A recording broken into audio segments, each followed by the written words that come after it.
पिछली वीडियो में हमने पढ़ा था राजनीति सिद्धांत का महत्व और उसका अर्थ और प्रकृति, राजनीति सिद्धांत की प्रकृति।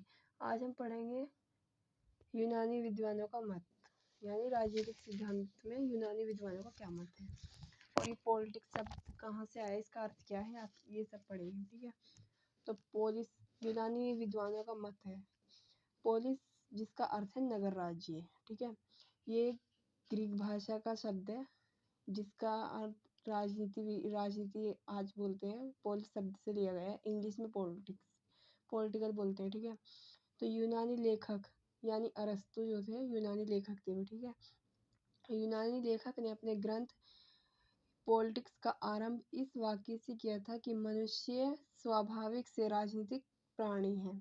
यानी जो यूनानी लेखक अरस्तु थे उन्होंने एक बुक लिखी थी अपनी जिसका नाम था पॉलिटिक्स। जो उन्होंने नाम रखा था पॉलिटिक्स, तो इस वाक्य से रखा था कि मनुष्य स्वभाव से राजनीतिक प्राणी है।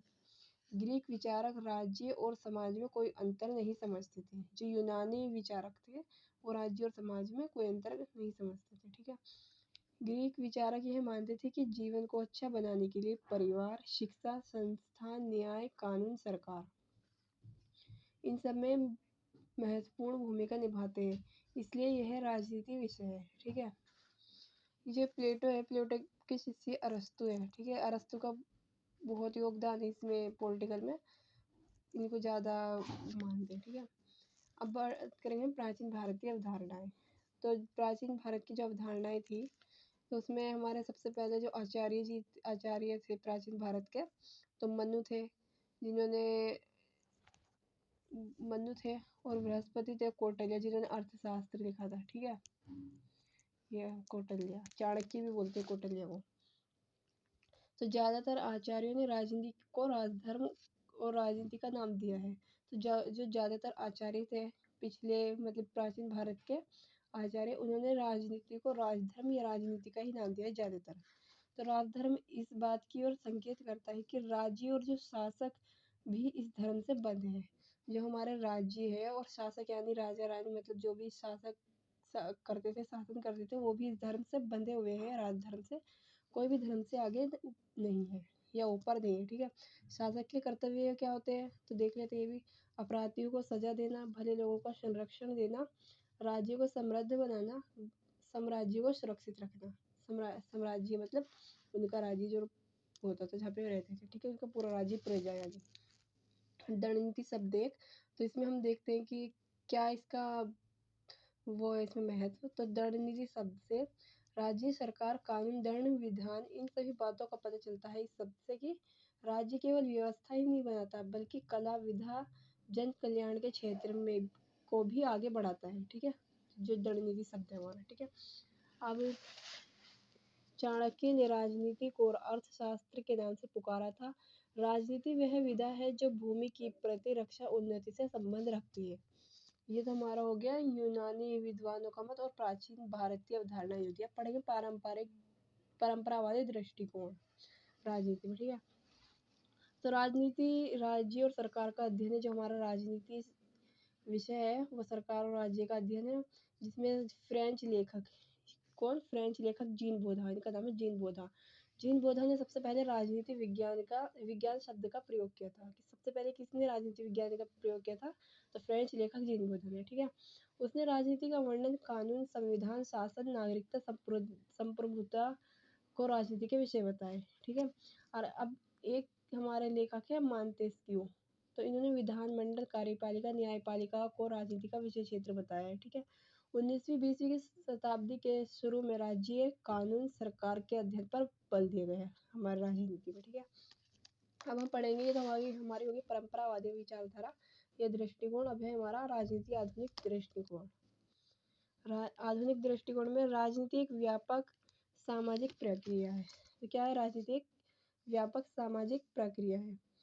राजनीति के विषय में अब कई धारणाएं प्रचलित है, जैसे उदारवादी धारणा, मार्क्सवादी धारणा, व्यवहारवादी धारणा, समुदायवादी धारणा, शक्तिवादी धारणा। इन सब में से दो या तीन याद कर लेना। सबसे महत्वपूर्ण हमारी जो विचारधारा है मार्क्सवादी है और दूसरे नंबर पर उदारवादी है। ठीक है, तो पहले मार्क्सवादी विचारधारणा को देखेंगे। तो राजनीति की मार्क्सवादी विचारधारा। मार्क्सवाद अत्यंत महत्वपूर्ण विचारधारा मानी जाती है राजनीति में, ठीक है। यह कार्ल मार्क्स और एंगल्स की रचनाओं पर आधारित है, ये जो विचारधारा है, ठीक है। मार्क्स के अनुसार राजनीतिक परिवर्तन जो होते हैं ना, वो भौतिक परिवर्तन के कारण होते हैं। भौतिक परिवर्तन परिस्थितियाँ मतलब उत्पादन और वितरण प्रणाली जो होती है, ठीक है। तो उत्पादनों के साधन पर इनका मानना था कि मार्क्सवादियों को मानना था कि उत्पादन के साधनों पर अगर सामंतों यानी अमीरों, ताकतवर लोगों का अधिकार होगा, तो हमारी जो शिक्षा, धर्म, राजनीति और न्याय व्यवस्था भी उन्हीं के हाथों में होगी, यानी ताकतवर या अमीरों के हाथों में होगी, ठीक है। इनका ये मानना था। अब हम आगे पढ़ेंगे। यदि उत्पादन के साधनों पर पूंजीपतियों के हाथ में हो तो राजनीति और सांस्कृतिक जीवन भी उन्हीं के हाथों में होगा, ठीक है। इनका मानना था कि अगर उत्पादन के साधन पूंजीपतियों या अमीरों के हाथ में होगा तो सब कुछ उन्हीं के हाथ में होगा, जैसे शिक्षा, धर्म, राजनीति, सांस्कृतिक, ठीक है, ये सब। अब हम पढ़ेंगे वर्ग संघर्ष। तो वर्ग संघर्ष में मार्क्सवादी क्या कहते हैं, ये देखते हैं। महत्वपूर्ण है ये हमारी विचारधारा, इसको अच्छे से याद कर लेना। मार्क्सवादी कहते हैं एक ऐसा युग भी था जब राज्य संस्था नहीं थी, इसे आदिम साम्यवाद युग कहा जाता था। तो मार्क्सवादी जो कहते हैं एक ऐसा भी काल था जब राज्य जैसी कोई संस्था नहीं थी, जो वो थे आदिम मानव के लोग थे, उस युग के बारे में यहाँ पे बात हो रही है। लोग छोटे समुदायों में रहते थे, जब वे फल फूल कंद फूल शिकार करके जीवन बिताते थे। जनसंख्या जब कम थी और संसाधन अधिक थे, ठीक है। हर व्यक्ति परिश्रम यानी कार्य करता था, कोई किसी दूसरे पर का शोषण नहीं करता था। समाज वर्गहीन था, ना कोई शासक ना कोई शासित, मतलब ना तो कोई राजा ना कोई रानी, ना कोई भी वहाँ का मतलब कोई कानून व्यवस्था चलाने वाला कोई नहीं था, ठीक है। राजनीति जैसी कोई चीज़ है ही नहीं थी वहाँ पे, ये लिखा हुआ है, राजनीति जैसी कोई चीज़ ही नहीं थी। कुछ समय बाद मनुष्य ने खेती करना शुरू किया। पता है जब कुछ समय बाद विकास हुआ मानव का, तो खेती करना शुरू कर दिया, और जो ताकतवर लोग थे उन्होंने कमज़ोर लोगों को गुलाम बना लिया और अपने खेतों में काम करवाने लगे, और दास प्रथा यहीं से स्टार्ट हो गई। यानी दास प्रथा में समाज दो वर्गों में बढ़ गया है। दास प्रथा, गुलाम जब बने, खेती करवाने लगे गुलाम बनाकर, तो यहाँ से दास प्रथा स्टार्ट होती है। मालिक वर्ग गुलामों का शोषण करते थे। मालिक वर्ग ने जो हमारे वो थे, दो वर्गों में बटे थे, मालिक वर्ग और गुलाम वर्ग। तो ये शोषण करते थे मालिक वर्ग किसका, गुलाम वर्ग का। तो मालिक वर्ग ने फिर जेल खाने बनाए, पुलिस मजिस्ट्रेट नियुक्त किया। यहीं से राज्य की शुरुआत हुई। तो कहाँ से राज्य की शुरुआत बनती है, यहाँ से राज्य की शुरुआत बनती है। इसके बाद फिर एंगल्स ने कहा राज्य एक ऐसा यंत्र है जिसके जरिए एक वर्ग दूसरे का शोषण करता है, ठीक है। इसके बाद आया पूंजीपति युग, ठीक है। यह भी समाज के दो हिस्सों में बटा हुआ था, पहला पूंजीपति वर्ग और दूसरा मजदूर वर्ग। तो यहाँ भी पूंजीपति वर्गों ने मजदूर वर्ग का शोषण किया। दोनों सेम ही है, लेकिन इस पहले क्या आया था, दास प्रथा थी, फिर पूंजीपति वर्ग युग आया था, ठीक है। अब पढ़ेंगे वर्गहीन समाज। तो इस समाज में देखते हैं मार्क्सवादियों के अनुसार एक समय ऐसा भी आएगा जब गरीब मजदूर शोषित वर्ग क्रांति करेंगे और विरोध करेंगे, इसे संघर्ष कहा जाएगा, ठीक है। तो मार्क्सवादियों ने पहले से ही मतलब उन्होंने कल्पना कर ली थी कि एक ऐसा भी युग आएगा जब मजदूर वर्ग क्रांति करेंगे और शोषण करेंगे। इसको क्या नाम दिया जाएगा, संघर्ष कहा जाएगा, ठीक है। संघर्ष का नाम दिया है। इसमें गरीब जो मजदूर है, गरीब लोग जो है वो जीतेंगे, क्योंकि इनकी जनसंख्या जो हो जाएगी वो ज़्यादा हो जाएगी। किसकी जनसंख्या, गरीब मजदूर की। और ताकतवर समूह की हार होगी। समाज फिर से वर्गहीन हो जाएगा। समाज में राजनीति खत्म हो जाएगी, एक आदर्श समाज बनेगा, और उसके बाद साम्यवाद उभरेगा। किसके बाद साम्यवाद उभरेगा, तो हमने पूंजीपति वर्ग में पढ़ा था। पूंजीपति वर्ग के बाद हमने क्या उभरेगा, साम्यवाद उभरेगा, ठीक है।